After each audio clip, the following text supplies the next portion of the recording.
The morning mist clung to Windsor Castle like whispered secrets from the past. King Charles III stood before the ancient stone walls, his weathered hands trembling slightly as he held a worn letter, the last private message his mother had written to him before her passing. Today wasn't just another royal ceremony.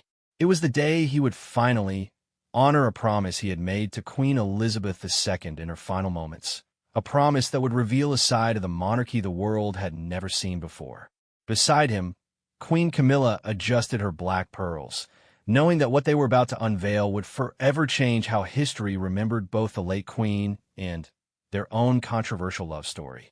The tribute ceremony planned for today held secrets that had been buried in royal archives for decades, secrets that would make even the most loyal subjects question everything they thought they knew about the crown. As the first guests began arriving at the private ceremony, neither Charles nor Camilla could have imagined that this single day would become the most emotionally charged and revelatory moment of their reign, one that would bridge the gap between a grieving son, a devoted wife, and a nation still learning to love their new king and queen. Charles woke before dawn on the morning of the tribute ceremony, his mind already heavy with the weight of what lay ahead. The king's private apartments at Clarence House were still draped in the quiet darkness of early morning when he rose from his bed, careful not to wake Camilla, who lay sleeping peacefully beside him. Their marriage had weathered many storms, but nothing had prepared them for the intensity of grief that followed his mother's passing. Moving quietly to his study, Charles settled into the leather chair that had been his refuge for decades. The room was lined with books, photographs, and personal mementos that told the story of his life, from his days as a young Prince of Wales to his current role as king. But tonight, his attention was drawn to a small wooden box sitting on his desk, a box that contained items his mother had specifically requested be used in today's ceremony. The contents of the box had surprised him when the Queen's private secretary had delivered it just days after her funeral. Inside were letters, photographs, and personal items that painted a picture of Elizabeth II that the public had never seen. There were love letters between his parents during their courtship, handwritten notes from world leaders expressing their deepest thoughts about Britain's future, and, most surprisingly, a collection of private photographs showing the Queen in unguarded moments, laughing with her grandchildren, tending to her beloved corgis, and sharing quiet moments with Prince Philip away from the cameras. But it was the letter addressed to him personally that had shaken Charles to his core. Written in his mother's distinctive handwriting just weeks before her death, it contained instructions for a tribute ceremony unlike any the royal family had ever organized. She wanted the public to see her not just as a monarch, but as a mother, grandmother, and woman who had dedicated her entire life to service while sacrificing so much of her personal happiness. "My dearest Charles," the letter began, "by the time you read this, you will be king, and I will be at peace. I have spent 70 years wearing the crown, but I realize now that I never let the people see the person beneath it. I want you to change that. Show them who I really was, not just what I represented." The request had initially troubled him. His mother had always been intensely private, maintaining a careful distance between her public role and her personal life. The idea of exposing her more vulnerable side seemed almost like a betrayal of everything she had taught him about royal duty and dignity. Yet as he read and reread her letter, he began to understand the wisdom in her final request. Queen Elizabeth II had recognized that the monarchy needed to evolve if it was to survive in the modern world. She had seen how the younger generation of royals, particularly William and Catherine, had successfully connected with the public by showing more of their authentic selves. Now, she was asking Charles to extend that same vulnerability to her memory, to help the nation understand the sacrifice and dedication that had defined her reign.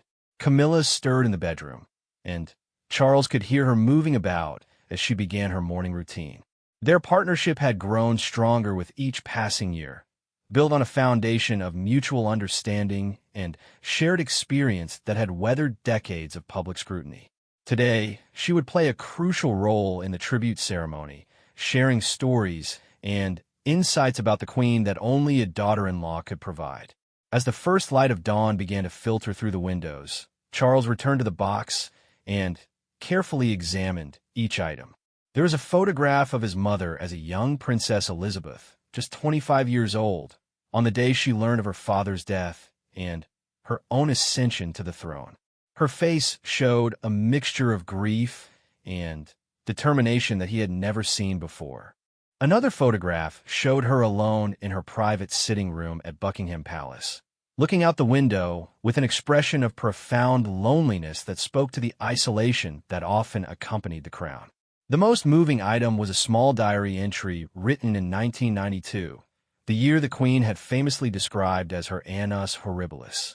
In her private thoughts, she had written about the pain of watching her children's marriages crumble in the public eye, about the fire at Windsor Castle, and about the growing criticism of the royal family.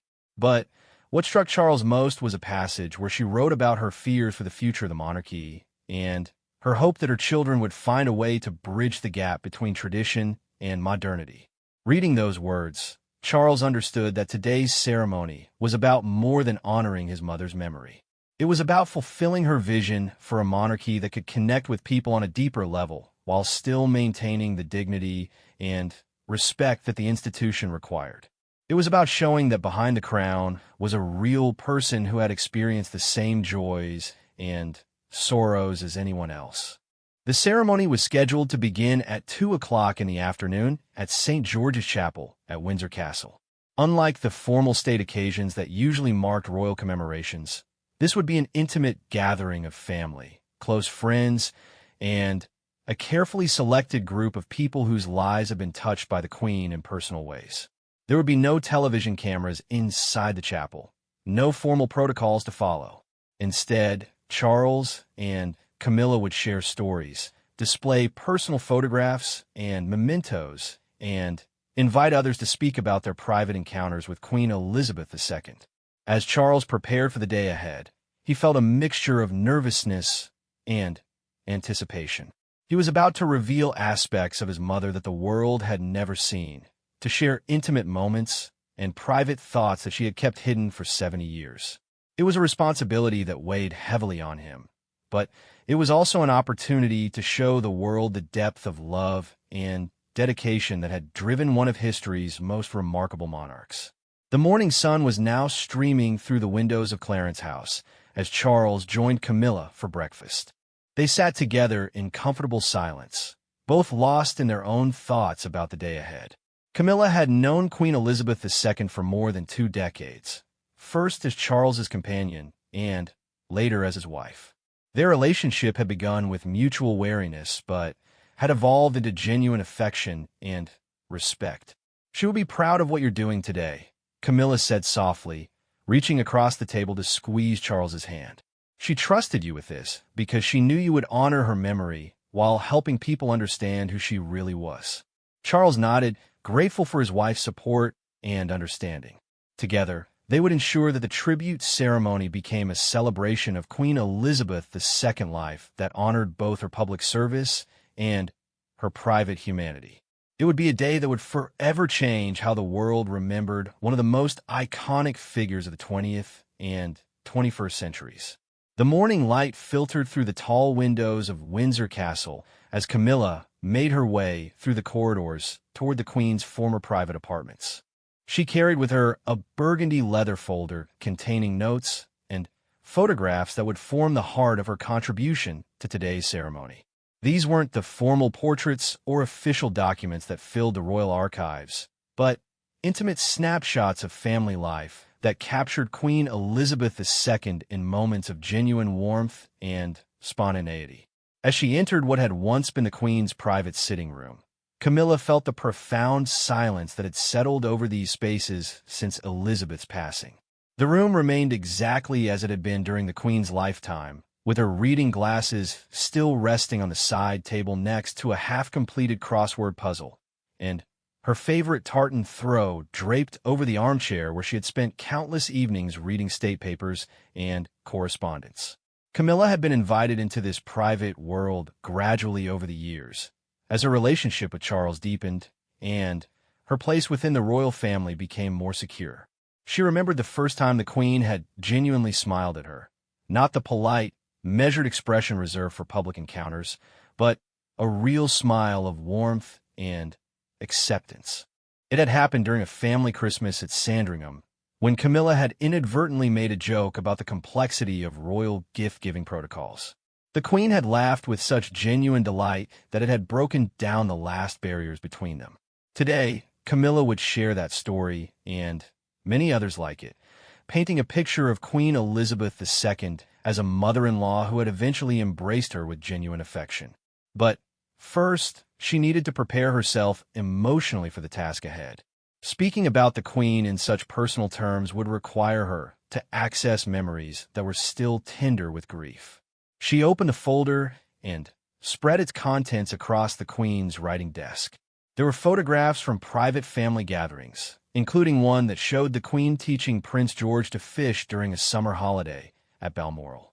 In the image, Elizabeth was crouched down beside her great-grandson, her face animated with enthusiasm as she demonstrated how to cast a line. It was a side of her that the public rarely saw, the grandmother who delighted in sharing simple pleasures with the youngest members of her family. Another photograph showed the Queen during a quiet moment at a family wedding, when she thought no cameras were watching. She was looking at Charles and Camilla as they danced together, and her expression showed clear happiness and approval for their union. It had taken years for that acceptance to develop, but when it came, it was complete and genuine. Camilla picked up a handwritten note that the Queen had sent her following a particularly difficult period of public criticism about her role in the royal family. The note was brief, but deeply meaningful. "My dear Camilla, remember that criticism from those who don't know you cannot diminish the love and respect of those who do. You have proven yourself to be a devoted wife and a valuable member of our family. That is what matters. Elizabeth R." The note had arrived at a time when Camilla was struggling with harsh media coverage and public disapproval. Queen Elizabeth's words had provided not just comfort, but validation from the one person whose opinion mattered most. It had marked a turning point in their relationship, transforming formal courtesy into genuine familial affection.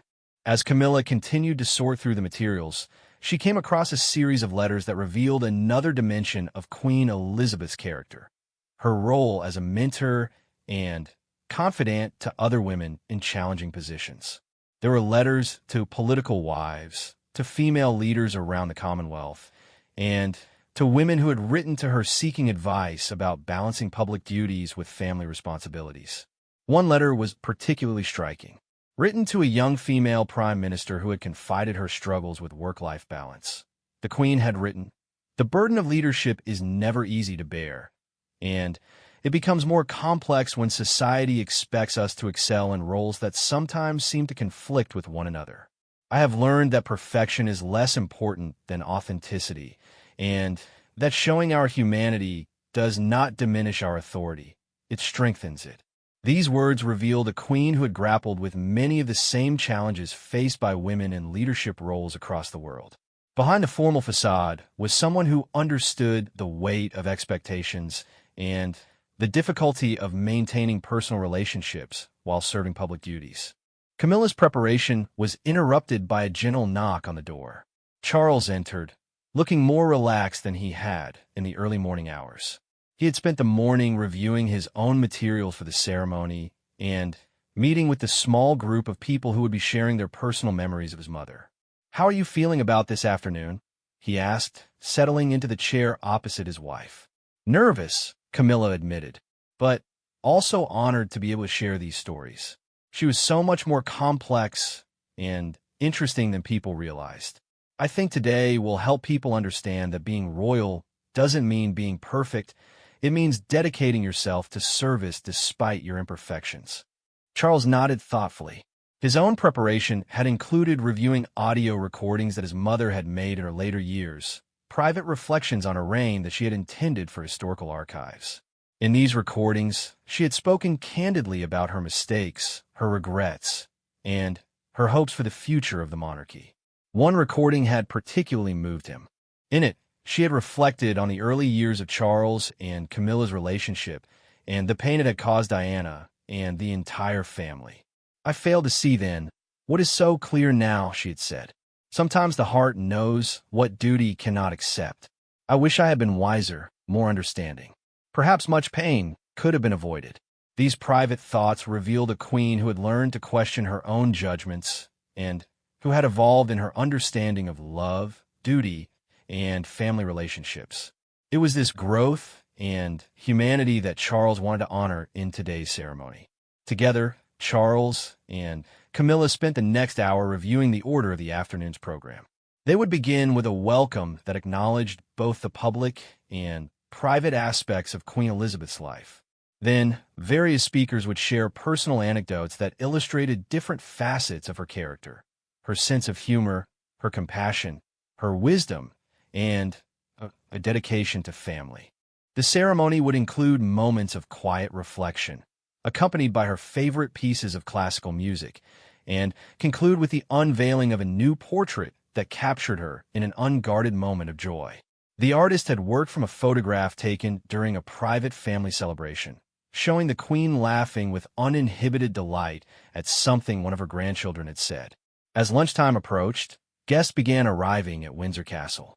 Unlike typical royal events, this gathering included people from all walks of life: former staff members who had worked closely with the Queen, children from charities she had supported, and ordinary citizens whose lives had been touched by her personal kindness. Among the guests was Margaret, an elderly woman who had served as one of the Queen's dressers for over 30 years.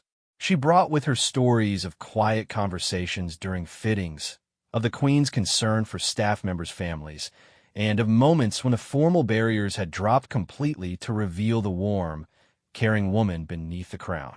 Another guest was Thomas, a young man who had met the Queen when she visited his school following a tragic accident that had claimed several of his classmates. He would speak about how she had taken time to sit with grieving students, offering comfort without cameras or publicity, staying long after her official visit had ended to ensure that everyone who needed to speak with her had that opportunity. These were the stories that would form the heart of today's ceremony. Accounts of a queen who had used her position not just to fulfill official duties, but to bring comfort, hope, and joy to people during their most difficult moments. They painted a picture of someone who had understood that true leadership meant being present for others, especially when no one was watching or recording. As the afternoon approached, Charles and Camilla took a quiet moment together in the Queen's former study. Surrounded by her books, her photographs, and the tangible reminders of her long life of service, they felt the weight of responsibility for preserving and sharing her true legacy. Today's ceremony would mark the beginning of a new chapter in how the world remembered Queen Elizabeth II, not just as a monarch, but as a remarkable woman who had given her life to others while never losing sight of what it meant to be human. We gather today not to mourn a queen, but to celebrate a woman, Charles began, his voice carrying clearly through the chapel. "My mother lived her life in service to others, but in doing so, she also lived a life filled with joy, laughter, frustration, and profound love. Today, we share the stories that reveal the person behind the crown, the mother behind the monarch, the human being behind the institution." He paused, looking down at the small wooden box that sat on the altar beside him. "She left specific instructions for this gathering, asking that we show the world who she really was, not just what she represented. It is a gift she has given us, the chance to remember her not as a distant figure of authority, but as someone who experienced life with the same intensity and passion as all of us." The first speaker was Lady Sarah Chatto, the Queen's niece and one of her closest confidants. She approached the small lectern with a warm smile, carrying a collection of letters that the Queen had written to her over the years. These weren't official correspondence or formal notes, but the kind of chatty, affectionate letters that an aunt might send to a beloved niece. "Aunt Lilibet had the most wonderful sense of humor," Sarah began, using the private family nickname that few outside the royal circle had ever heard. "She loved wordplay, enjoyed gentle teasing, and had an absolutely wicked sense of timing when it came to jokes. I want to share a letter she wrote to me after my wedding, when I was feeling overwhelmed by all the formal protocols I needed to learn. Sarah unfolded a piece of pale blue writing paper covered in the Queen's distinctive handwriting. She wrote, "My dear Sarah, don't worry too much about remembering which fork to use or when to curtsy. I've been doing this for 40 years, and I still sometimes pick up my soup spoon when I mean to reach for my wine glass. The secret is to do it with such confidence that everyone assumes it's the proper thing to do. Much love, Aunt Lilibet." Gentle laughter rippled through the chapel as guests recognized the humor and humanity in the Queen's words. It was a side of her that the public had rarely seen, the aunt and family member who could laugh at the formalities that defined so much of royal life. Next to speak was Margaret Thompson, who had served as the Queen's personal dresser for over 3 decades. As she made her way to the lectern, her hands shook slightly with emotion, but her voice was strong and clear when she began to speak. "Your Majesty was never just my employer," Margaret said, looking directly at Charles and Camilla. "She was my friend, my confidant, and someone who cared deeply about everyone who worked for her. She knew the names of all our children, remembered our anniversaries, and always made time to ask about our families." Margaret shared a story that had never been made public about a time when her granddaughter had been seriously ill in hospital. "The Queen not only gave me time off to be with my family, but she arranged for the best specialist to consult on my granddaughter's case. When I tried to thank her, she simply said, 'Margaret, family comes first.' Always. She never spoke about it again, never wanted credit or recognition. That was just who she was." The story illustrated a dimension of Queen Elizabeth's character that had remained largely hidden from public view: her genuine concern for the well-being of those around her, and her willingness to use her position quietly to help others without seeking acknowledgement or praise. Dr. James Patterson, who had served as the Queen's private physician for 15 years, spoke next about her approach to health and aging. "Her Majesty faced the challenges of growing older with remarkable grace and humor," he said. "She once told me that the hardest part about aging wasn't the physical limitations, but watching the world change so rapidly around her. She worried about staying relevant and connected to younger generations." He shared a particularly touching moment from her final years, when she had expressed concern about whether young people could relate to someone of her generation. "She asked me once if I thought she was too old-fashioned, too out of touch. I told her that wisdom and kindness never go out of style. She laughed and said, 'Well, I suppose I'll have to trust you on that, Doctor. After all, you're almost as old as I am.'" When it was Camilla's turn to speak, she approached the lectern with quiet dignity, carrying the folder of photographs and notes she had prepared that morning. Her voice was warm and emotional as she addressed the gathering. "When I first met the Queen as Charles's wife, I was terrified," Camilla began honestly. "I knew the history, I understood the complexities, and I feared that I would never be accepted. But what I discovered was a woman of extraordinary wisdom and compassion, someone who understood that families, even royal ones, are complicated and sometimes messy." She shared the story of Christmas at Sandringham when the Queen had first genuinely smiled at her, and the gradual development of their relationship from formal courtesy to genuine affection. "She taught me that being royal isn't about being perfect. It's about serving others despite your imperfections. She showed me that you can honor tradition while still embracing change, and that strength often comes from admitting vulnerability." Camilla then displayed a series of photographs that showed the Queen in unguarded family moments, teaching great-grandchildren to ride horses, laughing at a family barbecue, and quietly reading bedtime stories. Each image revealed aspects of her personality that the public had never seen: the grandmother and family matriarch who found joy in simple domestic pleasures. The most moving speaker was 8-year-old Emma Walsh, whose school the Queen had visited following a devastating fire that had damaged several classrooms. Emma spoke with the unfiltered honesty that only children possess. "The Queen came to our school when we were all really sad about the fire," Emma said, her young voice carrying clearly through the chapel. Everyone told us we had to be on our best behavior, but when she got there, she sat right down on the floor with us, even though she was wearing a really pretty dress. She asked us to tell her what we were most worried about, and she listened to every single person. Emma's account revealed the Queen's instinctive understanding of what children needed. Not formal sympathy or distant compassion, but genuine attention and presence. She told us that sometimes bad things happen, but that's when we find out how strong and kind we can be. She said that helping each other is the most important thing we can do. Then she asked if we wanted to see pictures of her dogs, and she had them right there in her purse. The afternoon continued with more speakers, each sharing personal anecdotes that painted a picture of Queen Elizabeth II as a complex, thoughtful, and deeply caring individual.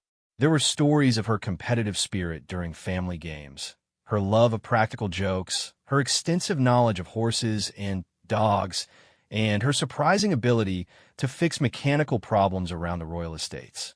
One particularly revealing story came from her former private secretary, who spoke about her practice of personally responding to letters from children around the Commonwealth. She insisted on reading every single letter herself, he said. She would often spend hours crafting personal responses, especially to children who were facing difficulties. She believed that a letter from the Queen could provide hope and encouragement when nothing else could. As the ceremony drew toward its close, Charles rose again to address the gathering. The afternoon had exceeded his expectations in its emotional depth and authentic revelation of his mother's character. The stories shared had painted a portrait of Queen Elizabeth II that was more human, more relatable, and ultimately more inspiring than any formal biography could have achieved. Today we have heard about a woman who understood that true leadership means serving others, even when no one is watching, Charles said, his voice thick with emotion.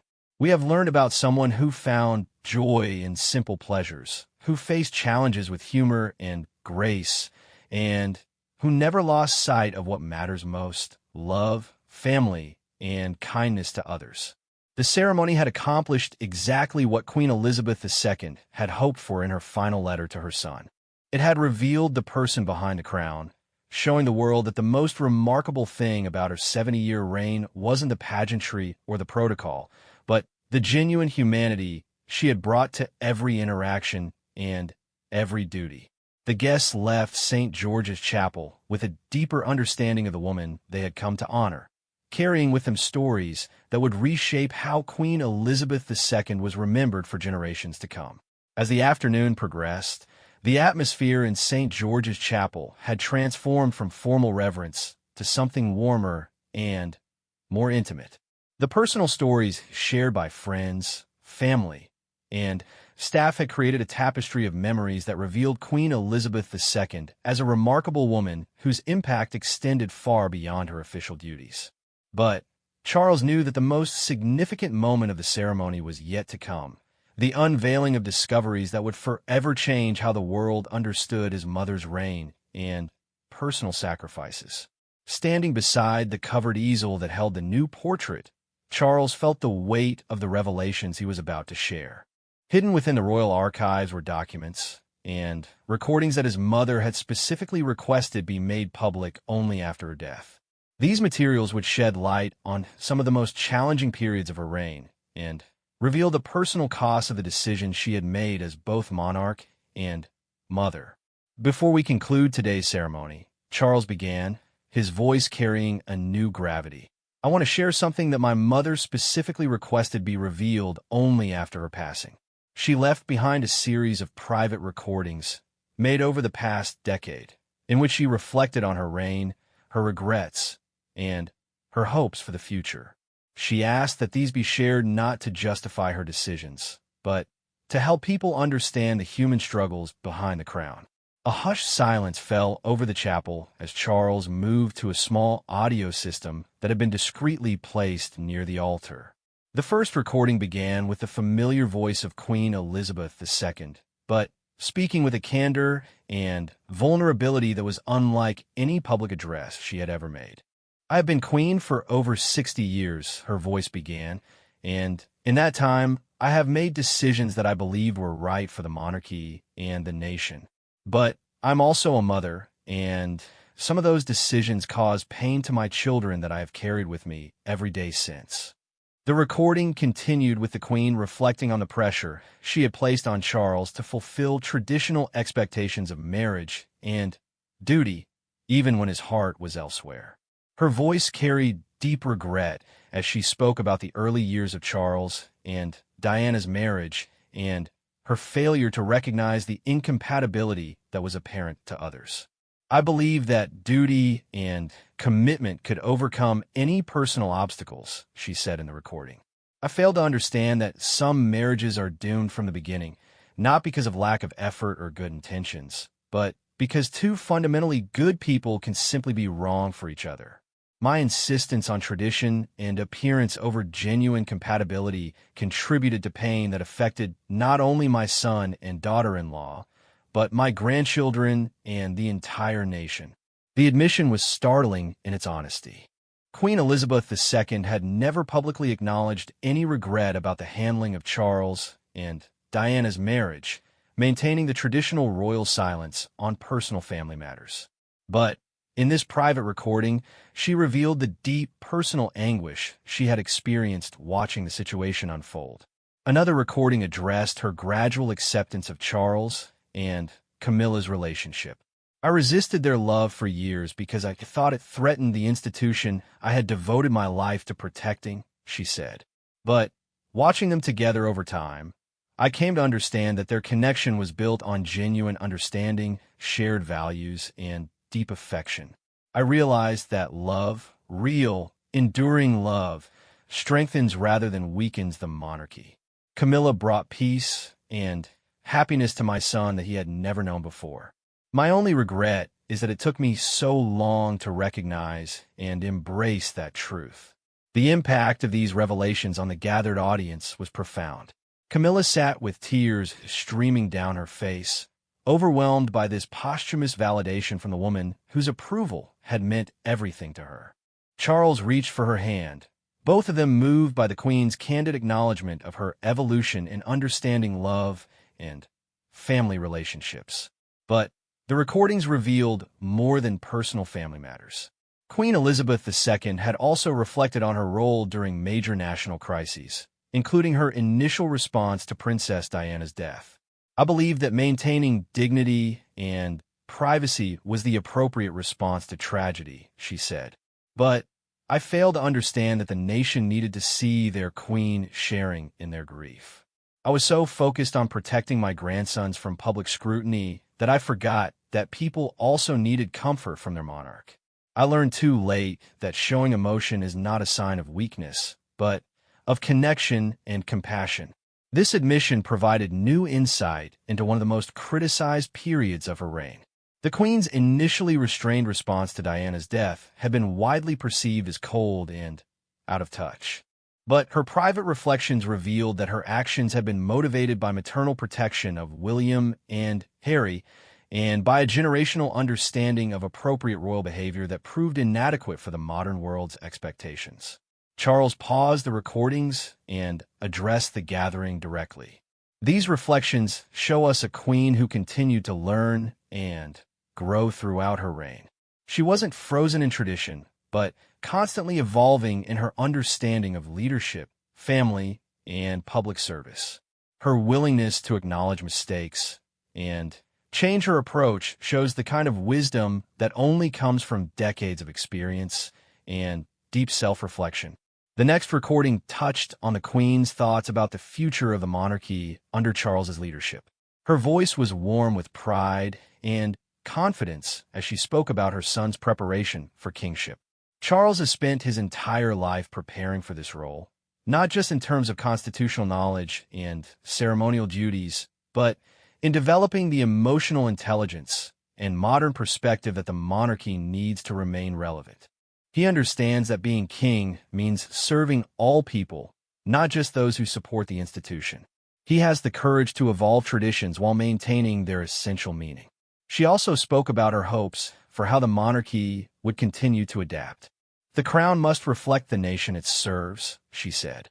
If Britain becomes more diverse, more modern, more questioning of authority, then the monarchy must find ways to represent those changes while maintaining the stability and continuity that people also need.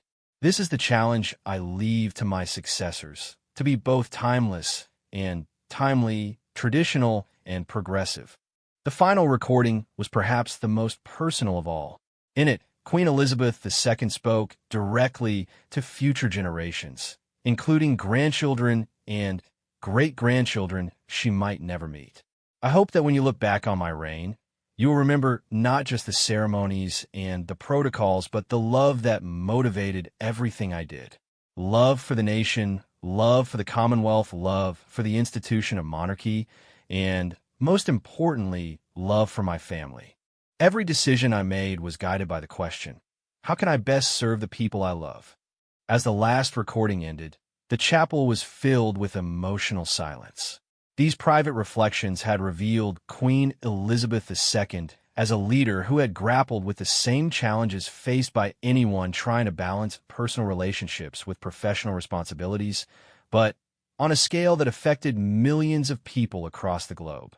Charles then moved to unveil the portrait that would serve as the centerpiece of the tribute ceremony. As the covering was removed, gasps of delight filled the chapel. The painting showed Queen Elizabeth II in a moment of pure joy, laughing with uninhibited happiness at something happening just outside the frame. Her eyes sparkled with mirth. Her posture was relaxed and natural, and her expression captured the warmth and humor that those closest to her had always known but the public had rarely seen. "This is how I want her to be remembered," Charles said, his voice filled with love and pride. Not as a distant figure of authority, but as a woman who found joy in life, love in relationships, and meaning in service to others. She was our queen, but she was also a mother, grandmother, friend, and mentor who touched countless lives with her genuine care and concern. The artist who had created the portrait, renowned painter Sarah Johnson, had worked from photographs and personal observations to capture not just Queen Elizabeth's physical appearance, but the essence of her character.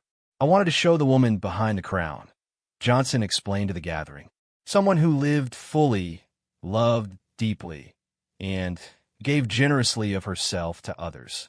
As guests began to approach the portrait for a closer look, conversations broke out throughout the chapel. People shared their own memories of the Queen's humor, her kindness, and her ability to make each person feel valued and heard. The formal barriers of royal protocol had dissolved, replaced by genuine human connection and shared appreciation for a remarkable life lived in service to others. The afternoon had accomplished something unprecedented in royal history.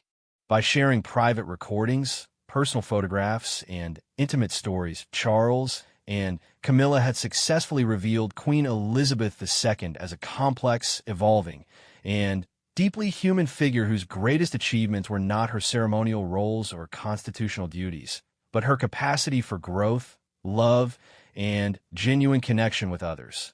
The tribute ceremony had transformed from a formal commemoration into a celebration of a life fully lived and love generously given.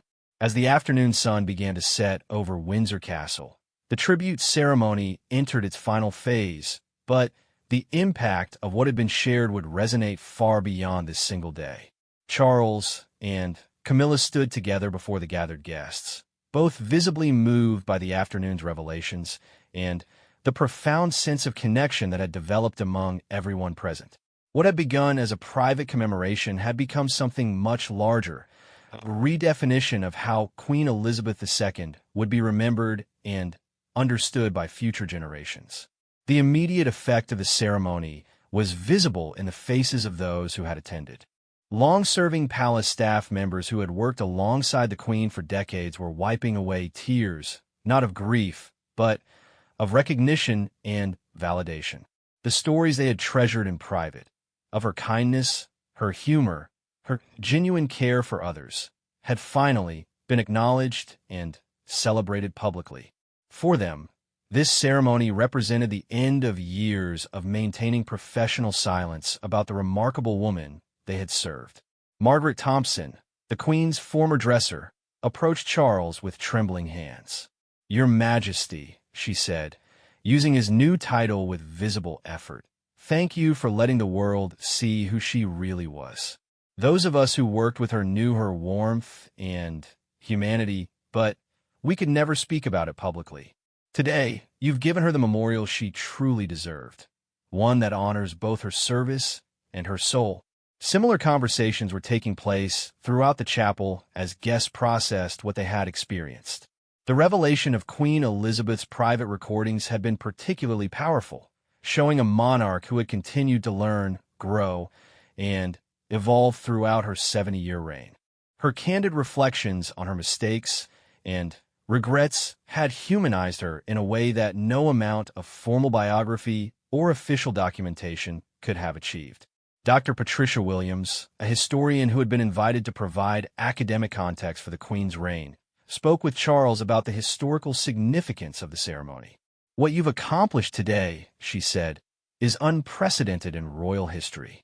You've shown that it's possible to honor tradition while embracing transparency, to respect the institution while acknowledging human fallibility. This will change how monarchs are remembered and how the royal family relates to the public." The decision to share Queen Elizabeth's private thoughts about Diana's death, about Charles and Camilla's relationship, and about her own evolution as a leader had been controversial within royal circles. Some advisors had urged caution, worried about the implications of such unprecedented openness. But Charles had been guided by his mother's own words in her final letter. "Show them who I really was, not just what I represented." As the formal ceremony concluded, Charles invited guests to join him and Camilla for a reception in the castle state apartments. Unlike typical royal receptions with their rigid protocols and formal receiving lines, this gathering felt more like a family celebration. People moved freely between rooms, sharing stories and memories while surrounded by centuries of royal history. In a green drawing room, a group of former palace staff members had gathered around Lady Sarah Chatto, sharing memories of family Christmas celebrations at Sandringham. Sarah was describing the Queen's competitive spirit during the traditional family game of charades, and how she would sometimes bend the rules when playing with her great-grandchildren to ensure they had fun. She once acted out Mary Poppins by pretending to fly around the room with an umbrella, Sarah laughed. She was 78 years old at the time, and we were all terrified she might fall, but she was absolutely determined to win the round for little Charlotte's team. That was Granny, completely dignified in public, but willing to do anything to make her family happy in private. In the white drawing room, Camilla found herself surrounded by representatives from various charities that the Queen had supported throughout her reign. Many of them had stories to share about her personal involvement that went far beyond her official patronage duties. Rachel Morrison, who worked with a children's literacy program, described how the Queen would personally review reading materials and suggest improvements. "She didn't just lend her name to our organization," Rachel explained. "She actually read the books we were promoting and would make thoughtful suggestions about content and age appropriateness. She once spent an entire afternoon with our editorial team, discussing how to make reading more appealing to children from disadvantaged backgrounds. She understood that her involvement needed to be substantive, not just ceremonial." These revelations painted a picture of Queen Elizabeth II as a patron who had taken her charitable roles seriously, investing time and energy to understand the causes she supported rather than simply appearing at fundraising events and photo opportunities. As the evening progressed, Charles found himself in conversation with Thomas Walsh, the young man who had met the Queen during her visit to his school following a tragic accident. Thomas had grown up to become a teacher himself, inspired partly by the Queen's example of service to others. "What she taught me that day," Thomas said, "was that real leadership means being present during difficult times, not just celebrating successes." She could have made a quick, formal visit and left, but she stayed until every student who wanted to talk to her had that opportunity. "She showed me that caring about people isn't just about grand gestures. It's about paying attention to individuals and their needs. The conversation reminded Charles of one of his mother's core beliefs, that the monarchy's true value lay not in its pageantry or tradition, but in its capacity to provide comfort, hope, and stability during times of crisis. She had understood that people needed to see their monarch sharing in both their joys and their sorrows. Later in the evening, as the last guests were preparing to leave, Charles and Camilla found themselves alone with a new portrait that had been unveiled during the ceremony. The painting captured Queen Elizabeth II with such vividness and warmth that it seemed as if she might speak at any moment. The artist had succeeded in showing not just her physical appearance, but the essence of her character, the intelligence, humor, and deep compassion that had defined her approach to life and leadership. She would have been pleased with today, Camilla said softly, studying the portrait. Not because we praised her, but because we showed people that it's possible to be both royal and human, both traditional and evolving. That was always her greatest challenge and her greatest achievement. Charles nodded, reflecting on how the day had exceeded even his hopes for what the ceremony might accomplish. By sharing his mother's private thoughts and personal struggles, he had not diminished her stature, but enhanced it, showing that true greatness comes not from perfection, but from the courage to learn, grow, and admit mistakes. The impact of the tribute ceremony extended far beyond Windsor Castle that evening. News of the Queen's private recordings and the personal stories shared by those who knew her best began to spread through social media and traditional news outlets. But unlike typical royal coverage focused on controversy or speculation, the response was overwhelmingly positive and deeply moving. People around the world found themselves reconnecting with Queen Elizabeth II's memory in a new way, seeing her not as a distant figure from another era, but as a woman who had faced many of the same challenges they encountered in their own lives. Her struggles to balance duty with personal happiness, her efforts to evolve her understanding of leadership, and her willingness to acknowledge mistakes resonated with people across all social and cultural boundaries. In the days that followed, messages poured in from around the Commonwealth and beyond. School children wrote letters expressing how the ceremony had helped them understand that being a leader meant serving others. Women in challenging positions wrote about finding inspiration in the Queen's example of persistence and growth. Families dealing with complex relationships found comfort in her acknowledgement that love sometimes requires patience and understanding to develop fully. The ceremony had accomplished something that no formal state occasion or official biography could have achieved. It had transformed Queen Elizabeth II from a historical figure to be admired into a human being to be understood and emulated. Her legacy was no longer defined solely by the length of her reign or the stability she had provided, but by her demonstration that it was possible to hold positions of great responsibility while remaining genuinely connected to the needs and feelings of others. As Charles and Camilla returned to Clarence House that evening, they carried with them a sense of completion and purpose that had been developing since Queen Elizabeth's death. They had fulfilled her final request, not just by organizing a ceremony, but by fundamentally changing how she would be remembered. The tribute had shown that the monarchy's greatest strength lay not in its distance from ordinary experience, but in its capacity to represent the best of human nature: compassion, service, growth, and love. The wooden box that had contained Queen Elizabeth's private letters and photographs now sat empty on Charles's desk, its contents having been shared with the world as she had requested. But the impact of those materials would continue to influence how the royal family approached their public roles and personal relationships for generations to come. Queen Elizabeth II had given her successors permission to be human, to show vulnerability, and to acknowledge that even monarchs could learn and grow throughout their lives. In the end, the tribute ceremony had become more than a commemoration of the past. It had become a blueprint for the future, showing how the monarchy could remain relevant and beloved by embracing both its traditions and its capacity for evolution. Queen Elizabeth II final gift to her family and her people was the demonstration that true nobility comes not from perfection, but from the courage to live with authenticity, compassion, and love.